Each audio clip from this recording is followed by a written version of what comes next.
Students, आज हम पढ़ेंगे उन रूल्स के बारे में जो कि यूनिट्स को शो करने के लिए इस्तेमाल होते हैं। इसको हम कहते हैं रूल्स फॉर इंडिकेटिंग यूनिट्स। जैसे कि आप सब लोग जानते हैं कि फिज़िकल क्वांटिटीज़ डिफरेंट हमारे पास पाई जाती हैं और उन डिफरेंट फिज़िकल क्वांटिटीज़ के डिफरेंट यूनिट्स भी होते हैं। अब जब भी आपने किसी न्यूमेरिकल के अंदर या किसी भी फिज़िकल क्वांटिटी के साथ कोई भी यूनिट लिखना है तो वो यूनिट जो है उसको लिखने के कुछ रूल्स होते हैं।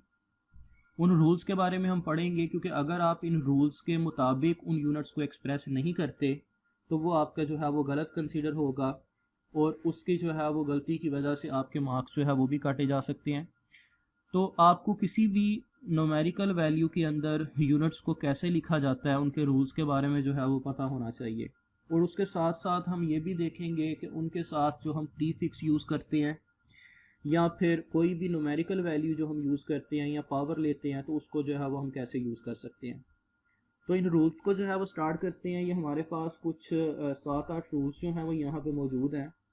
सबसे पहले जो है वो हम रूल नंबर 1 से स्टार्ट करेंगे।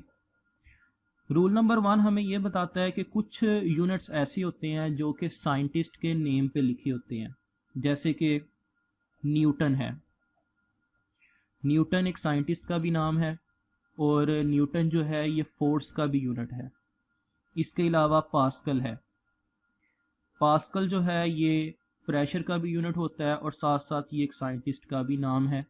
इसी तरह से एम्पेयर है, एम्पेयर एक साइंटिस्ट का भी नाम है और ये करंट का भी यूनिट है। तो जितने भी ऐसे यूनिट्स जो कि किसी साइंटिस्ट के नेम पे लिखे गए हैं उनको लिखने का जो है वो हमारे पास एक स्पेशल रूल होता है। और वो स्पेशल रूल ये है कि अगर तो आपने उनका फुल नेम लिखना है यूनिट का तो आप उसको हमेशा स्मॉल लेटर से स्टार्ट करेंगे। जैसे हम यहाँ पे जो है वो एक एग्जांपल लेते हैं। लेट्स से मेरे पास एक फोर्स है 9 न्यूटन्स की। अगर फर्ज करें कि मैं इस न्यूटन को, जो कि फोर्स का यूनिट है, यहाँ पे ये फोर्स का यूनिट होगा, इस यूनिट को अगर मैं फुल नेम से शो करना चाहूँगा तो मैं इसको कैपिटल लेटर से स्टार्ट नहीं करूँगा, ये एक गलत तरीका होगा। इसको लिखने का जो करेक्ट वे है वो ये है 9 न्यूटन। यानी कि अगर आपने उस यूनिट को फुल नेम के साथ लिखना है तो आप उसको हमेशा स्मॉल लेटर से स्टार्ट करेंगे, आप उसको कैपिटल लेटर से स्टार्ट नहीं करेंगे। तो ये आपके पास फर्स्ट रूल था जो कि साइंटिस्ट के नेम और यूनिट के नेम जो आपस में मिक्स होते हैं उनके बारे में था। नंबर 2, सेकंड रूल भी इसी से ही रिलेटेड है। अगर फर्ज करें कि आपने किसी भी क्वांटिटी के साथ उसके यूनिट का जस्ट 1 अल्फ़ाबेट लिखना है, पहला अगर अल्फ़ाबेट लिखना है तो आप सिर्फ और सिर्फ जो है वो उसको कैपिटल के साथ लिखेंगे। जैसे अगर फर्ज करें कि मैंने फोर्स को ही शो करना है, मेरे पास एक फोर्स है 8 न्यूटन्स। अब यहाँ पे मैंने सिर्फ एक सिंगल अल्फ़ाबेट यूज़ किया है, इसलिए मैं इसको स्मॉल लेटर के साथ शो नहीं कर सकता। इसको शो करने का जो करेक्ट वे है वो ये है। अगर आपने एक सिंगल अल्फ़ाबेट यूज़ करना है तो आप हमेशा उसको कैपिटल लेटर से ही स्टार्ट करेंगे। तो ज़रा गौर करें कि ये तो दोनों रूल्स हैं हमारे पास, ये दोनों ही एक दूसरे के ऑपोजिट हैं। जैसे फर्स्ट वाला रूल ये है कि अगर आपने फुल नेम लिखना है तो फुल नेम जो है वो हमेशा स्मॉल लेटर से स्टार्ट करेंगे किसी भी ऐसे यूनिट का जो कि किसी साइंटिस्ट के नेम पे है। और अगर आपने जस्ट एक सिंगल अल्फ़ाबेट लिखना है तो उस सिंगल अल्फ़ाबेट के लिए आप सिर्फ और सिर्फ जो है वो एक कैपिटल लेटर, एक सिंगल जो है वो इस्तेमाल करेंगे। नेक्स्ट आते हैं जी हम रूल नंबर 3 की तरफ। रूल नंबर 3 जो है वो है प्रीफिक्सेस के बारे में। अब आप लोगों ने ऑलरेडी प्रीफिक्स के बारे में जो है वो पढ़ा होगा। जिन लोगों ने नहीं पढ़ा हुआ उनको मैं दोबारा जो है वो यहाँ पे बताता चलूँ कि प्रीफिक्स क्या चीज़ होती है। ये दो वर्ड से मिलकर बना हुआ है, प्री एंड फिक्स। प्री का मतलब होता है पहले और फिक्स का मतलब होता है जोड़ना या फिर लगाना। अगर आपके पास कोई भी वैल्यू 10 की पावर्स में लिखी हुई है तो उस 10 की पावर्स को ख़त्म करने के लिए हम उसके यूनिट से पहले प्रीफिक्स को लगाते हैं। फॉर एग्ज़ाम्पल हमारे पास कोई भी क्वांटिटी है, लेट्स से किसी भी चीज़ की लेंथ है 3 मल्टीप्लाइड बाय 10⁻³ मीटर। अब आप देख सकते हैं कि इसके अंदर 10 की पावर भी पाई जा रही है और इसके अंदर कोई ना कोई यूनिट भी है। अब ये जो 10 की पावर्स हैं, इसको ख़त्म करने के लिए हम इसके ऊपर जो है वो प्रीफिक्स लगाएंगे। आपको प्रीफिक्सेस का जो है वो एक टेबल गिवन है। उस प्रीफिक्स के टेबल में अगर आप 10 की पावर -3 का प्रीफिक्स देखें तो वो आपको नज़र आएगा मिली की सूरत में। तो देखें 3 जो है वो वैसे का वैसे ही नीचे आ गया, मीटर जो है वो भी वैसे का वैसे ही नीचे आ गया। ये जो 10 की पावर -3 है, इसके साथ जो है वो इसकी जगह पे आप एक प्रीफिक्स लगा देंगे जो कि स्मॉल m यानी कि मिली की सूरत में होगा, क्योंकि 10⁻³ का जो प्रीफिक्स है वो क्या होता है, मिली, और इसका सिंबल जो है वो होता है स्मॉल m। तो इस तरह से प्रीफिक्स जो है वो आप इसके साथ लगा सकते हैं। प्रीफिक्स से रिलेटेड जो है वो ये है कि जब भी आपने प्रीफिक्स जो है वो लगाना है तो उस प्रीफिक्स और उस यूनिट के दरमियान कोई भी स्पेस नहीं होनी चाहिए। जैसे यहाँ पे देखें कि प्रीफिक्स और यूनिट के दरमियान स्पेस आपको नज़र आ रही है, तो ये गलत तरीका है। इसको सही तरीके से आप कैसे लिख सकते हैं, length is equal to 3 millimetre. आप देख सकते हैं कि यहाँ पे प्रीफिक्स और यूनिट, इन दोनों के दरमियान आपको कोई खाली जगह, कोई स्पेस नज़र नहीं आ रही, तो ये करेक्ट वे है, ये एक सही तरीका है इसको इंडिकेट करने का। तो प्रीफिक्स के हवाले से जो है वो आपने ये रूल याद रखना है, क्योंकि जितने भी न्यूमेरिकल्स हम लोग करते हैं उनके अंदर हमें एंड आंसर में अक्सर प्रीफिक्स जो है वो लगाने पड़ते हैं। तो जब भी आप किसी भी वैल्यू के साथ प्रीफिक्स लगाएं तो उसका रूल ये है कि प्रीफिक्स और यूनिट के दरमियान कोई भी स्पेस जो है वो नहीं होनी चाहिए, क्योंकि अगर ये स्पेस होगी तो वो गलत कंसीडर होगा, उसको आप सही तरीके से नहीं लिख सकते। प्रीफिक्सेस का टेबल जो है वो आप देख सकते हैं, उसमें 10⁻+18 से लेके 10⁻−18 तक आपको जो है वो डिफरेंट प्रीफिक्सेस दिए हुए हैं। तो जो भी आपकी 10 की पावर हो, आप उसकी जगह पे उसका प्रीफिक्स जो है वो लगा सकते हैं। नेक्स्ट है हमारे पास रूल नंबर 4। पिछला रूल जो हमने देखा उसके अंदर आपने देखा कि किसी भी प्रीफिक्स और यूनिट के दरमियान कोई भी स्पेस नहीं होनी चाहिए। रूल नंबर 4 जो है ये यूनिट्स के बारे में है। कई दफ़ा हमारे पास फिजिकल क्वांटिटीज़ ऐसी होती हैं जिनके अंदर मल्टीपल यूनिट्स होते हैं, जैसे न्यूटन मीटर है, जैसे कि आपके पास जॉल्स सेकंड है। तो ये आपके पास डिफरेंट फिजिकल यूनिट्स हैं जिनका हमने कम्बिनेशन इस्तेमाल किया। अब हम रूल नंबर 4 इनके बारे में पढ़ेंगे। फ़र्ज़ करें कि मेरे पास कोई भी एक क्वांटिटी है, उसकी वैल्यू है मेरे पास 9 न्यूटन मीटर। अब देखें इस न्यूटन और मीटर के दरमियान मैंने कोई भी स्पेस जो है वो नहीं रखी हुई, तो ये एक गलत तरीक़ेकार होगा। अगर फ़र्ज़ करें कि मैं 2 यूनिट्स इकट्ठे इस्तेमाल करना चाह रहा हूँ, तो उसको लिखने का करेक्ट तरीका ये है कि उन दोनों के दरमियान जो है वो एक स्पेस होनी चाहिए। यानी कि रूल नंबर 3 और ये जो अभी हमने पढ़ा रूल नंबर 4, ये दोनों रूल्स भी एक दूसरे के ऑपोजिट हैं। अगर आप प्रीफिक्स को यूनिट के साथ लिखेंगे तो उनके दरमियान स्पेस नहीं होनी चाहिए, और अगर आप 2 यूनिट्स को इकट्ठा लिखेंगे तो उन दोनों यूनिट्स के दरमियान जो है वो आपको स्पेस रखनी चाहिए। नेक्स्ट है हमारे पास रूल नंबर 5 जो कि है कंपाउंड प्रीफिक्सेस के बारे में। कंपाउंड प्रीफिक्सेस का क्या मतलब है? कंपाउंड का मतलब होता है एक से ज़्यादा। याद रखें हमेशा कि कंपाउंड प्रीफिक्सेस जो हैं उनकी इजाज़त नहीं होती, दे आर नॉट अलाउड। इसका क्या मतलब होगा? अगर फ़र्ज़ करें कि मेरे पास कोई भी एक वैल्यू है, लेट्स से कैपेसिटर की कैपेसिटेंस है 3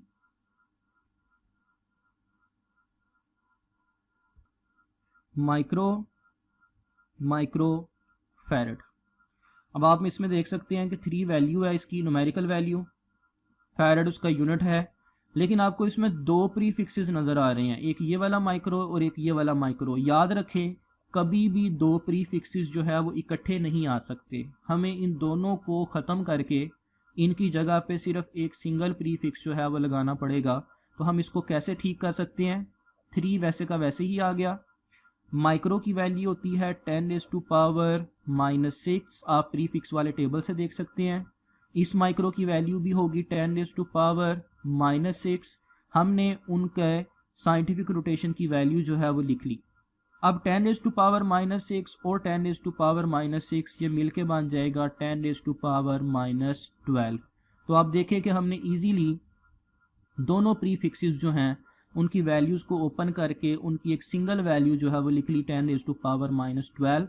अब हम प्रीफिक्स वाले टेबल से 10⁻⁻12 का प्रीफिक्स जो है वो देख सकते हैं और वो क्या आएगा हमारे पास पिको फैरड।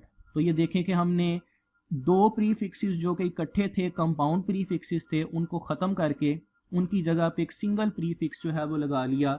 और हमने जो रूल नंबर 3 है उसके मुताबिक यूनिट और प्रीफिक्स इन दोनों के दरमियान कोई स्पेस नहीं रखी, तो ये हमारे पास जो है वो तरीक़ेकार बिल्कुल ठीक होगा। तो हमने यहाँ पे कंपाउंड प्रीफिक्सेस जो हैं उनको भी एलिमिनेट कर लिया, उनको भी ख़त्म कर लिया।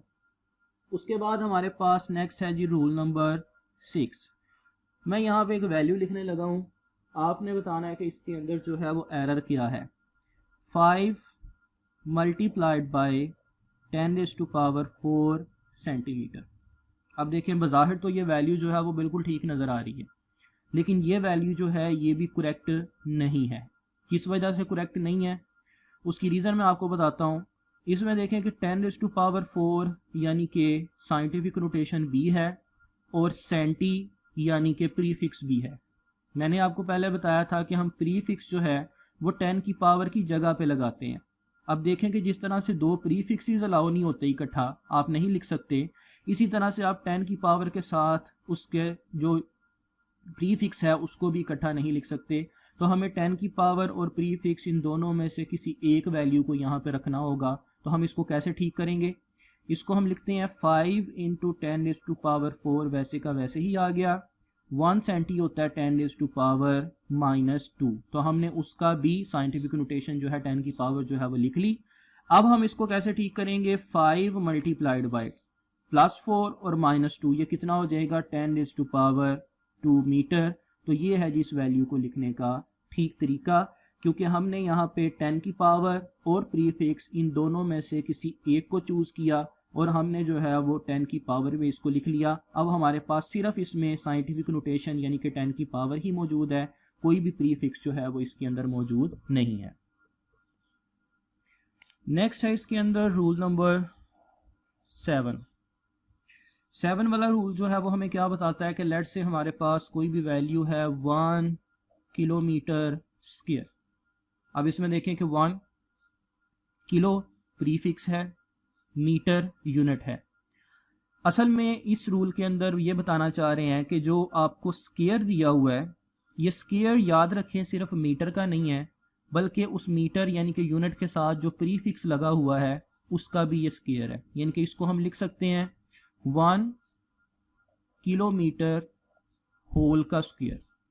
यानी कि बताने का मकसद ये था कि ये सिर्फ और सिर्फ जो है वो यूनिट का स्क्वायर नहीं होगा, बल्कि यूनिट के साथ साथ जो आपको 10 की पावर यानी कि किलो प्रीफिक्स दिया हुआ है ये उसका भी स्क्वायर होगा। तो इसको हम लिख सकते हैं 1 × 10⁻3। आप प्रीफिक्स वाले टेबल से देख सकते हैं कि किलो की पावर होती है 10⁻3 और साथ मीटर का स्क्वायर। तो इस वैल्यू को हम ओपन करके लिख सकते हैं 1 × 10⁻6 मीटर स्क्वायर। तो इसका मतलब ये हुआ कि जब भी आपको किसी भी यूनिट के ऊपर कोई पावर दी हो, स्क्वायर हो, क्यूब हो, 4 पावर हो, कोई भी पावर हो, तो वो पावर जो है वो खाली यूनिट की नहीं होती, बल्कि यूनिट के साथ साथ जो प्रीफिक्स लगा होता है उसकी भी वो पावर कंसीडर होती है। तो इसको हम ओपन करके जो है वो इस फॉर्म के अंदर लिख सकते हैं 1 multiplied by 10⁻6 metre square. Last हमारे पास यूनिट का रूल जो है वो आता है रूल नंबर 8, और ये बहुत ही सिंपल सा रूल है। ये रूल हमें क्या बताता है कि अगर फ़र्ज़ करें कि हम कोई भी डिवाइस इस्तेमाल कर रहे हैं, जैसे कि वर्नियर कैलिपर्स है, आप लोगों ने वर्नियर कैलिपर्स जो है वो देखा होगा, यूज़ भी किया होगा, या फिर अगर हमारे पास स्क्रू गेज है तो हमें उसके अंदर कोई ना कोई जो है वो वैल्यू हम इसको नोट करने के लिए लेंथ, डायामीटर या रेडियस, उसके लिए हम इसको यूज़ करते हैं। वर्नियर कैलिपर से हम जो भी रीडिंग्स नोट करेंगे वो सेंटीमीटर्स में होंगी, और स्क्रू गेज के अंदर हम जो भी यूज़ करेंगे वो होगी मिलीमीटर्स के अंदर। हालांकि लेंथ का जो एसआई यूनिट है वो क्या होता है, मीटर।